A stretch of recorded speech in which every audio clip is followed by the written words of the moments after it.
Good morning. It's July 25th. And it's feeling like July 25th. We just had a 100-degree temperature yesterday. And it's been like that for about a week, and we got about another month and a half of this to go. So we're winding down on the garden.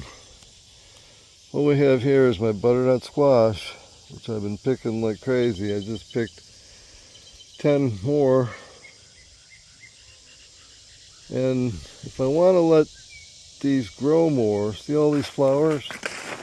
Those are going to produce new squash if I don't leave the old ones in there.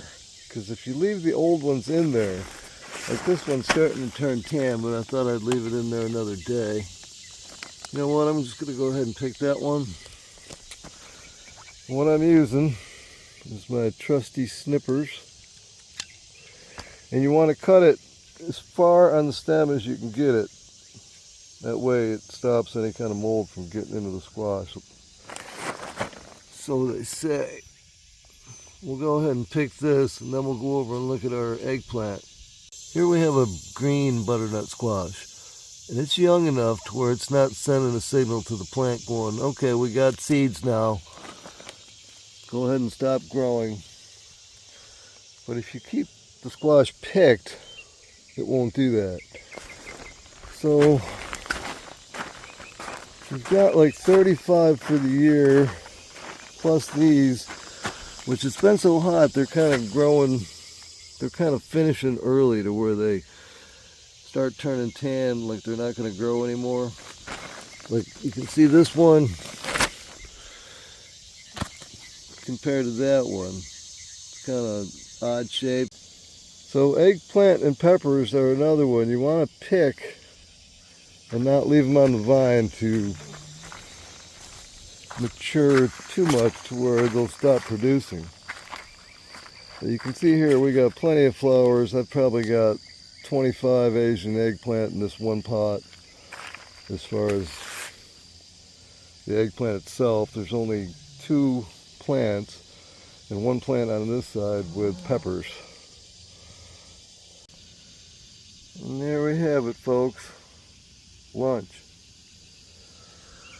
That right there, all you need to add is garlic and a bunch of seasoning, and you'll have ratatouille. It's a French dish. Very good. Okay, it's July 25th and we're in the watermelon patch. And this one is a big one. The biggest out here anyway.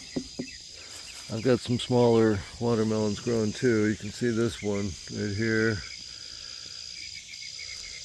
I'm pretty sure those two are the same kind. I grew some of them smaller ones, but maybe they didn't take. So here we are at this watermelon, and I'm waiting for it to get ripe, and I just rolled it over to try to look at the spot that it sits on. You want a big yellow spot.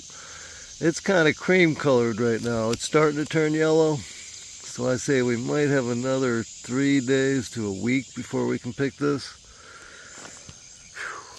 The watermelon is probably starting to taste good, and the groundhogs are planning a party. They're going to come in here and take a big bite out of each one until they find one that's ripe. With any luck, they won't. They got plenty to eat around here. Any kind of tomato or anything that has a bad spot on it, I don't keep. So I toss it over to where they live, which is just on the other side of the deer fence over there. There's a low spot that we put a bunch of logs that were cut down. Another way to tell if it's ripe, if it has a hollow sound, which this one does. So listen. And then go to this one. It's like drums. You get them all different sizes and you can have a set of drums out here.